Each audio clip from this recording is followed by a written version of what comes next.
बहुत किस्मत वाले लोग होते हैं जिनको इस संसार में सच्चा प्यार मिलता है, और उससे ज्यादा किस्मत वाले लोग वो होते हैं जो पूरी जिंदगी साथ गुजरते हैं, दोनों साथ साथ जीते हैं और साथ साथ मर जाते हैं। ऐसे ही किस्मत वाले एक लड़का और लड़की की ये कहानी है। लड़का का नाम अजीत था और लड़की का नाम अनन्या।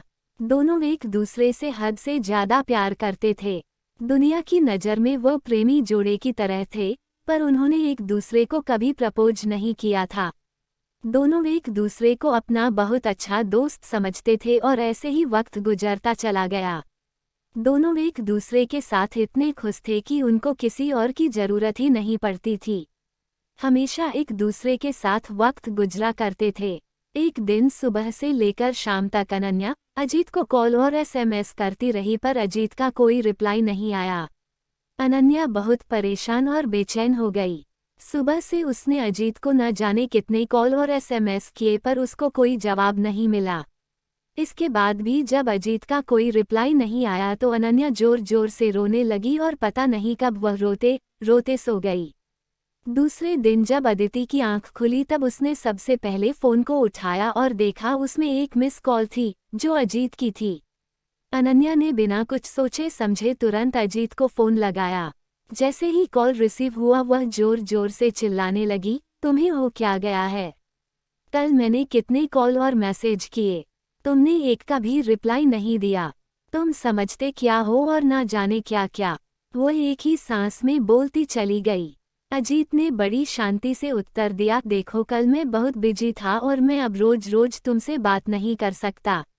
मेरे भी कुछ सपने हैं और मुझे अपने करियर पर फोकस करना है। इतना कहकर अजीत ने फोन काट दिया।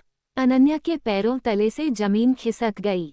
वह समझ नहीं पा रही थी आखिर अचानक ऐसा क्या हुआ जो अजय उससे बात नहीं करना चाहता है। वह जोर जोर से रोने लगी और उसके सामने फ्लैशबैक चलने लगा।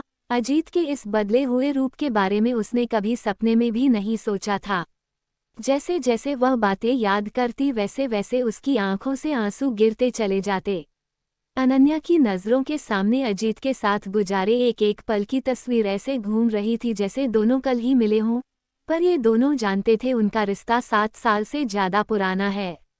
वो अपने आप को कमज़ोर, अकेला और दुखी महसूस कर रही थी। इससे पहले हर मुश्किल में अजय उसके साथ था, पर इस बार वह अकेली थी और उदास थी। अनन्या एक ही दिन में इतनी टूट गई कि वह सुसाइड करने की सोचने लगी। शाम के समय अनन्या ने हिम्मत करके अजीत को कॉल किया। अजीत ने फ़ोन उठाते ही कहा, मैं अभी बहुत बिजी हूँ, तुमसे बात नहीं कर सकता, सॉरी, और फ़ोन रख दिया। अनन्या के नंबर से रात 8 बजे अजीत को फ़ोन आता है।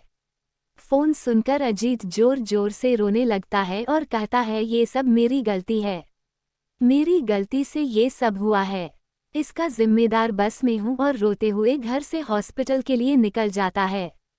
ये कॉल अनन्या की मां ने किया था क्योंकि अनन्या का एक्सीडेंट हो गया था और हॉस्पिटल में अनन्या अजीत का नाम ले रही थी। जैसे ही अजीत हॉस्पिटल में पहुंचता है, अनन्या की आंख खुलती है और वो कहती है, आखिर मैंने क्या किया है जो तुम मुझसे बात नहीं करना चाहते? तुम्हारे बिन मैं जीकर क्या करूंगी, मुझे मर जाने दो। अजीत की आंखों से आंसू गिरने लगते हैं और वो कहता है, गलती तुम्हारी नहीं किस्मत की है, मेरे दिल में छेद है और मैं बस कुछ ही दिन का मेहमान हूँ, इसलिए मैं तुमसे दूर जाना चाहता था ताकि तुमको दुख न हो। अनन्या अजय का हाथ पकड़कर मुस्कुराती है और आंखें बंद कर लेती है।